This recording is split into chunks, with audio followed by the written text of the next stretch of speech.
Welcome to Perusing's Appraisers on Purpose podcast. Our podcast showcases inspiring appraisers and professionals from the industry who are leaders in their field. How did they get to where they are? What have they learned along the way? What can we learn from them? Your host is real estate investor, entrepreneur, and appraiser, Michael Hobbs. Well, good afternoon and welcome back to another informative, engaging, and inspiring episode of Perusing's Appraisers on Purpose podcast. I am delighted today to have Michelle Rodriguez as our guest. Welcome, Michelle. Thank you. Happy to be here. Excited. Yeah, we're excited that you're here. There's so much we get to learn from you on this one, as we do with every one of our guests, because we have no idea what we're going to learn until we learn it. And that's exactly why we're here first. In order to appreciate that as much as you can, make sure to hit the like button on this podcast, because how could you not like it? It's Michelle. And more importantly, click the subscribe button so you do not miss an episode. You can go back and pick up the past ones, because I know, shocker, there have been multiple seasons prior to this one. So with that, Michelle, everybody wants to know, were you born this way, or how did your life come to intersect the appraisal and valuation profession? Yeah, at birth, I was just a certified appraiser from the start. I know. Oh my gosh, you were wrapped in a used pet blanket, is what you're telling me. That's right. Yes, they took the old letter length appraisals that were faxed, and they wrapped me up in that, and that's how I came into the world. I love that. No, I was really fortunate. My dad is a real estate appraiser. Oh, okay. So like most appraisers, we enter the profession through somebody that we know or connections of some sort. So that was my connection. Yeah. I was really fortunate to learn from him. In my eyes, he's one of the best in the industry, of course. I'm going to have that opinion. Yeah.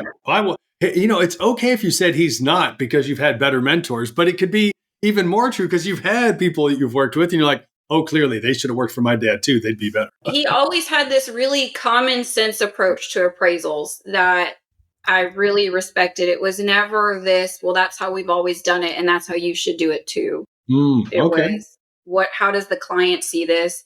What are they reading? What are they taking away from your reports? What do they find important? So that was the focus of our reports. And then we built the information around what they needed, around what questions they hypothetically might have asked. Wait a minute. Did you actually say that you learned from your dad that you should pay attention to your client and answer the question they're asking? I did, yeah. The unasked question that they're asking, yeah. But it was really great learning from him, different adjustment types and stuff. He was always learning himself. And so that was another really great mentor, when you're looking for someone. That was a really great person to have. Not just how to be an appraiser, but how to learn and lead and follow and ask questions. Yeah. That's amazing. And I'm just curious, what is your earliest memory of something appraisal related? If dad was, that's a good question. I have a funny story. We love funny stories. Oh, right. So when I was, we'll say 14, my dad just recently became certified. So when you're an appraiser, you're in the field and you sometimes see these crazy houses, right? Yes. So he just stumbled upon this house that was new construction, but didn't get finished. I mean, it was this shell of a house that was just, I don't know. I still vividly remember this house. And so he took me, my sister, my mom out to this house, and he thought we should buy it and finish it ourselves and stuff like that. And we ended up as a family kind of appraising this house based on the finishes. That it was just the funniest thing that I still vividly remember walking that house. And my sister and I were picking out our room and stuff like that. We didn't buy the house. It was too expensive. But it was funny how this family project of an appraisal kind of took place, and I didn't even realize it. That's amazing. So the important, inquiring minds want to know. So who was right on the value? You, your sister, or your mom? Oh, it had to have been my dad, right? He was the only one that knew what he was doing. Actually, I take that back. It was probably my mom, because she knew what that house would be worth to us as a family. And to her, it wasn't worth it. That's a beautiful answer. I mean, especially for all the moms out there, it's a big kudos to them. Important and valuable they are. That's a beautiful statement. So, I mean, was that when you decided that you were just going to, own all of Houston, or how did it come into being? Yeah, no. Anybody that knows me knows I have, especially when I was younger, a bit of a rebellious streak. I didn't All right. like doing what I was told or what my parents said.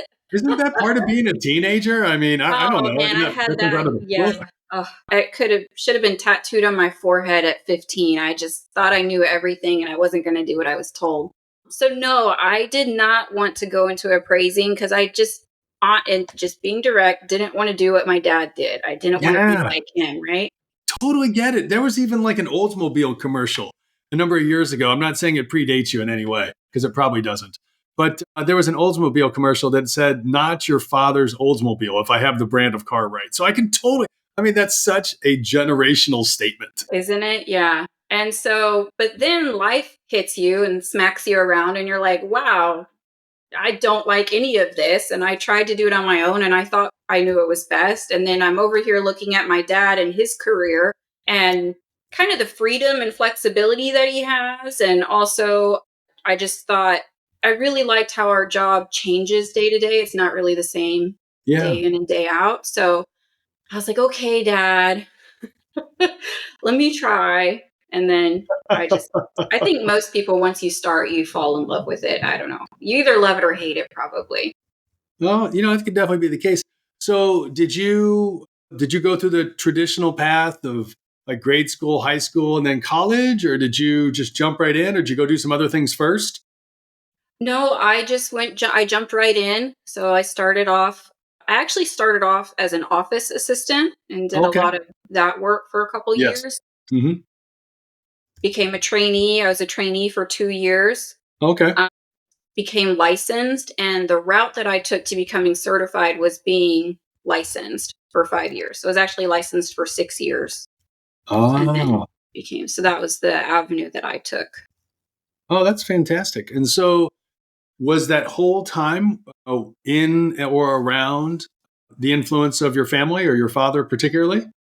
No, Or so did the he 2 years send you somewhere else like, "I love you, goodbye, you got to go work for somebody else"? yeah, so, Thanksgivings get really awkward sometimes when you work with family. Oh, yes, they do. The turkey doesn't taste as good when you're Yeah, sitting around the table. yeah. You're like, "I'm on vacation, and I'm not actually on vacation." So, yeah, it just took a weird turn, and we kinda talked about it, and eventually I think it was more me, but I think eventually they understood. I was like, "I think it's just better for our family relationship if, I kinda go my separate way." And so we parted ways, professionally, I should say, Yeah. and I started getting my own work. I was very fortunate, Oh, wow. very, very lucky, really, to get some really great clients early on in the hard money lending space. Oh, wow. Okay. And Yeah. for those people, Michelle, almost everyone knows what we're talking about, but there are some people, because about 20 to 25% of those listening to our podcast are not in the industry, but find it fascinating and even consider joining the industry.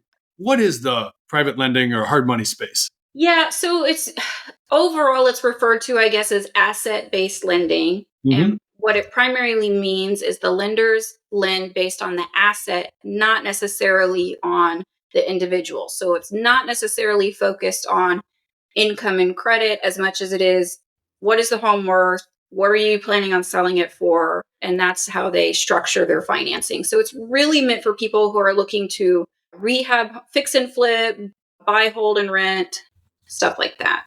Got it. No, that's phenomenal. And how was it, just to kind of give people a sense, because, it's always fascinating.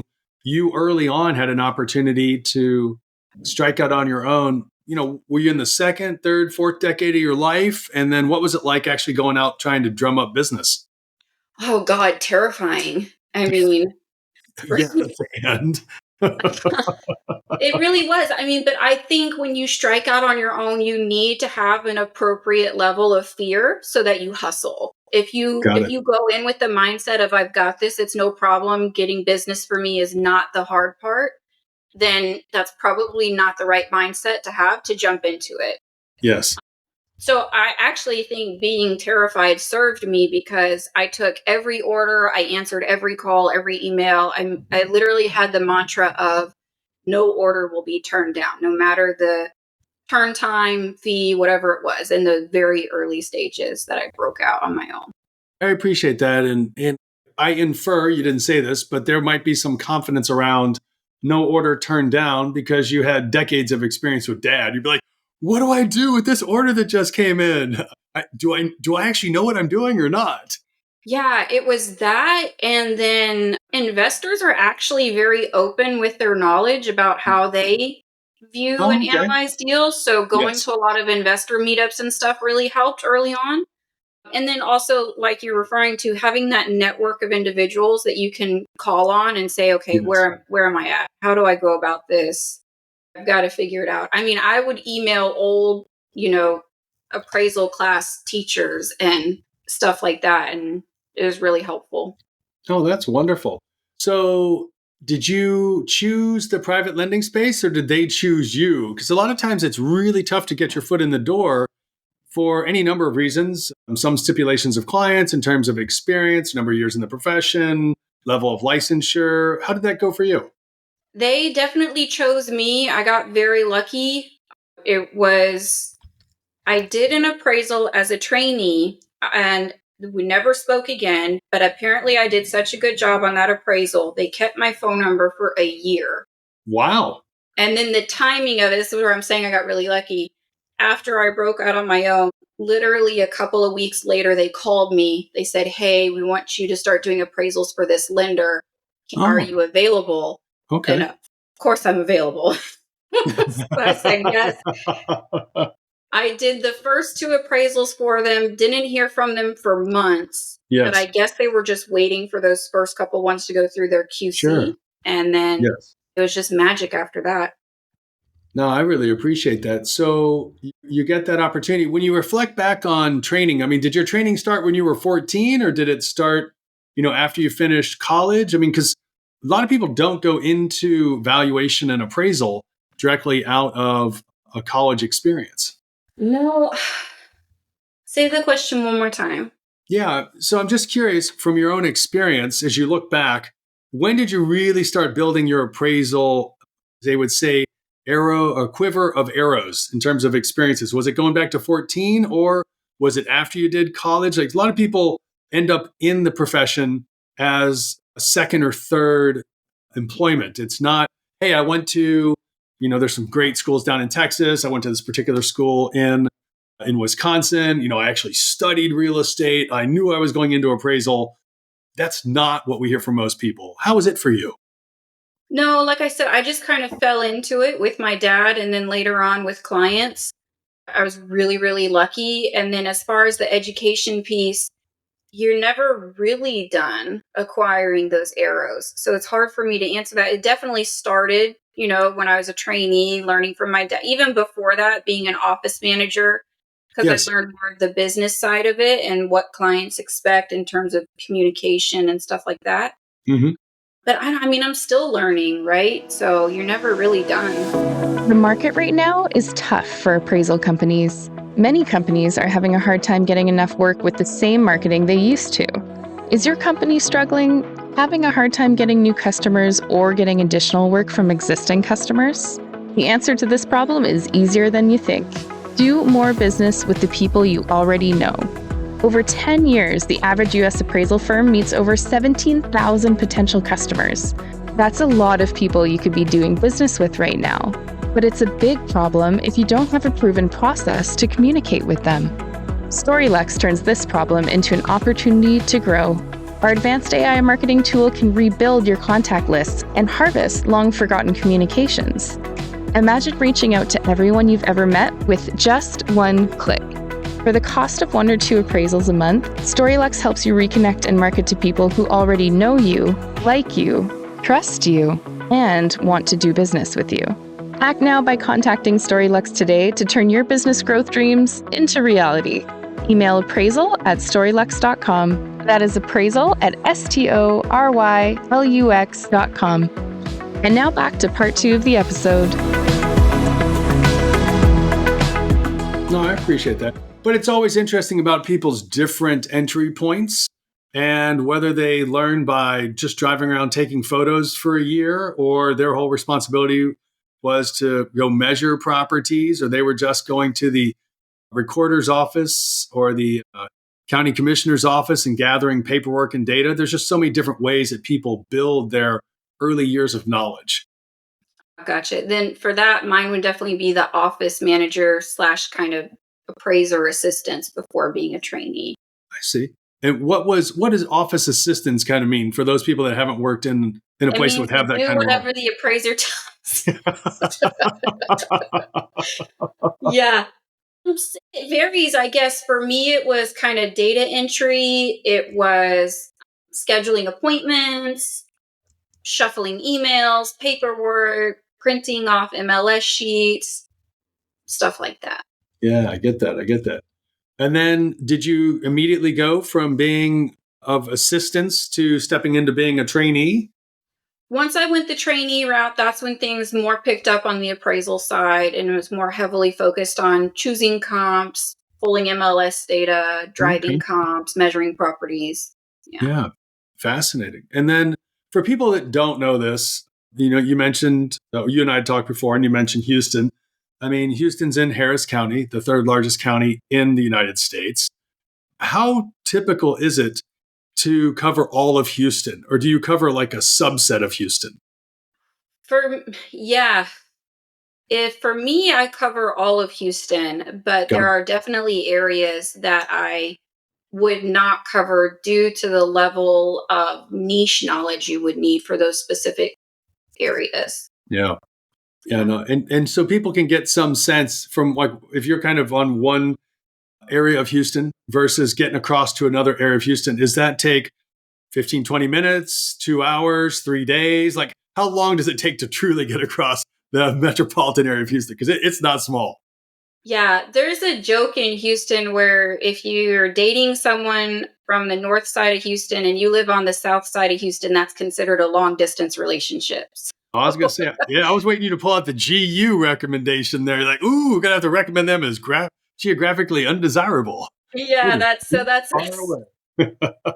yeah, for me, I'm on the northwest side of Houston. So getting to, say, Galveston, which is considered part of the greater Houston area, would take about an hour and a half. And it's also a completely different market than, say, suburbs in the Houston area. Yeah, no, I definitely appreciate that. And we were joking a little earlier. I mean, we are excited. We love this podcast because there's so many firsts. And I do think you are the first. I could be mistaken. And shame on me if I get this wrong. But I'm pretty sure you are the first daughter of an appraiser to be on our podcast. So you claim one of the very first. So congratulations on that. And you also claim the first. You are the youngest SRA that we've had on this podcast from the 77379 zip code. So yeah. You're really crushing it there. I mean, you're just racking up the firsts. Yeah, from that one zip code in the whole United States. Yeah. Yeah. Oh my gosh, that is too much fun. That's too much fun. So has your whole career been self-employed, or has that changed over the years you've been in the profession? It just recently changed. About a year ago, I joined True Footage as a staff appraiser. I've loved it because, again, like we were talking about earlier, having a network of appraisers you can reach out to and talk to is so important. Mm-hmm. And so it's been great having that and the internal tools that we have to manage, clients and orders and things like that. Very, very recently, less than a month ago, I started a new position here as a national sales manager. So, wow. I apologize. I didn't congratulate you on that. You were the first newly appointed national sales manager. There you go. So many firsts. Where are my trophies? Yeah. But that's very new, and it's a lot of fun, and it's just getting kicked off, and it's pretty exciting. So, one of the exciting things that we looked at with the opportunity to invite you on the podcast is, I think it's so important to get fresher voices in the profession here, so that those, and we have from people that are not even in the profession to people that are younger in age to those that are closer to father time. Like, we have the whole gamut of listeners, and we're grateful for the thousands of them every week that are part of this. But it's also helpful to understand, for someone like you, Like, what is it about this industry that so appeals to you? Why did you come out? Let's start with that one. Like, what appeals to you about it? Because the next question I'm going to ask is talk about going out of private practice into in this case, employment for somebody else. And then I've got another question, of course. But these are the type of things that are helpful for others that are out there in the marketplace and like, hey, how would I ever get a chance to work with or even employ someone like Michelle? For me, it was about no day looks the same. There's always something new to learn, which is very important to me. And just always having something different to do and move forward to is important to me. Even after receiving, my designation and other things, I still feel like a newbie sometimes. Yes. You're never done. Then there's always some other niche or subset or market that you can learn more about and understand how to do better. I remember doing my designation, talking to someone. He did the review of my appraisals, and his whole business was built around agricultural appraisals. Oh, okay. And, so farms and things like that. And that was a whole new world and understanding for me. So, yes, that's amazing. And so for you, that next question, what had you choose to migrate away from private practice and go to work for a firm? to me, it was about community. Also, the pressures of being your own boss and being self-employed and not being able to collaborate with other people about how to move forward and progress. That was really important to me. I felt kind of stuck, if I'm being honest. I didn't know what to do next or how to grow or where to grow, kind of feels more appropriate. So literally just talked to my now boss, and he was like, just come on board and we're going to figure it out. And then a year later, after being at the company, here I am, and we figured it out. So it's been really great. Oh, that's fascinating. Absolutely love that. And what have you enjoyed most? Like, so you joined a firm, and a lot of people do, and I think that is a great way to go. What were your expectations upon joining? And then once you got there, what were some of the surprising things that you experienced that you didn't know that you were going to benefit from?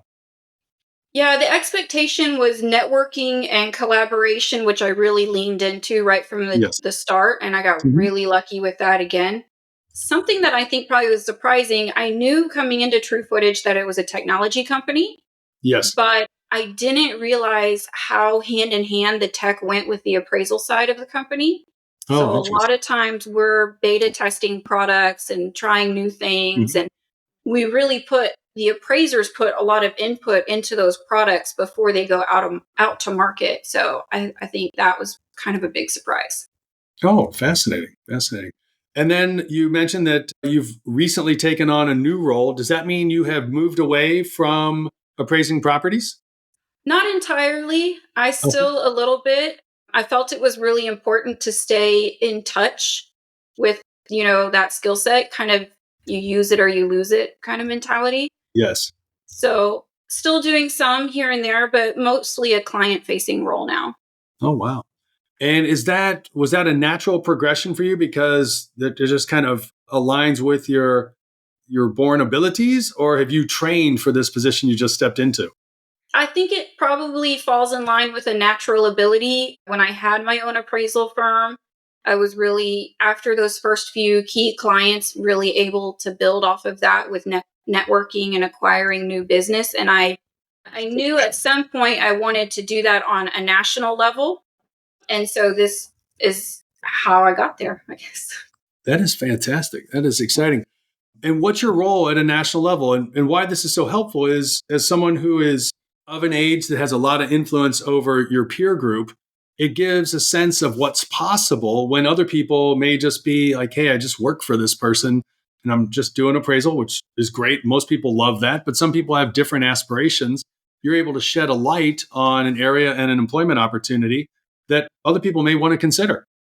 Yeah, so the role that I currently do is, like I said, very client facing. So meeting with clients regularly to make sure we're meeting expectations, presenting metrics about where we're falling short, where we're performing high, prospecting for new business, attending events, just networking and putting the company out there as much as possible in the best light possible. Oh, that's fascinating. So, I mean, Michelle, given everything that you have experienced so far in your career, going back to that shell of a house when you were 14 all the way up until today. What a trajectory we've been on. What a trajectory we have ascended. So, I mean, given all that experience and what you've learned and what you're exposed to, what do you, over the next 3 to 5 years, what are you looking forward to? What are you excited about?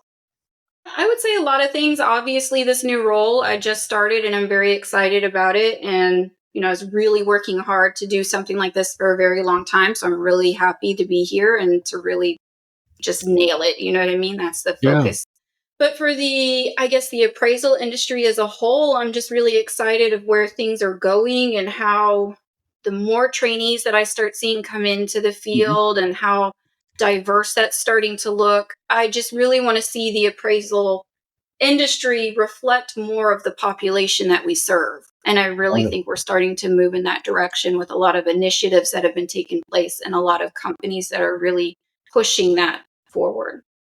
I appreciate that.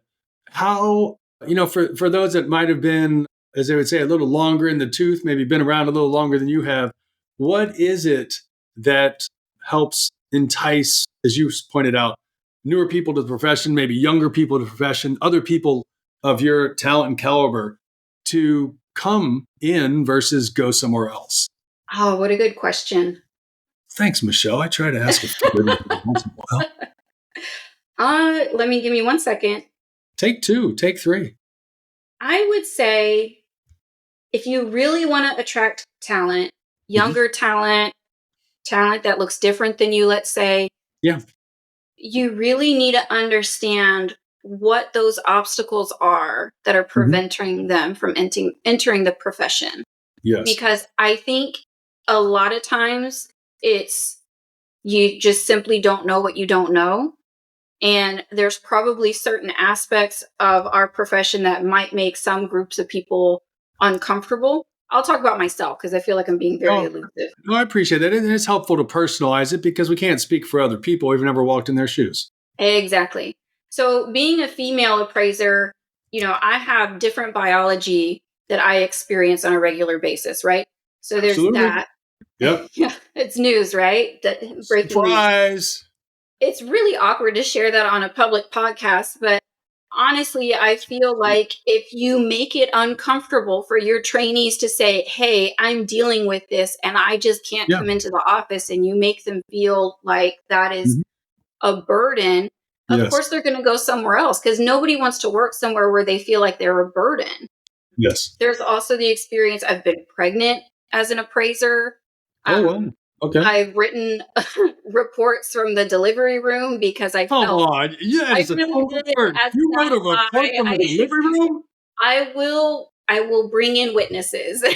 Please tell me your dad was not harping on you. No, I wasn't over your working for my dad at this point. Actually, all right. Just making sure we might have to have a shout out if you did. No, I felt I had an emergency labor.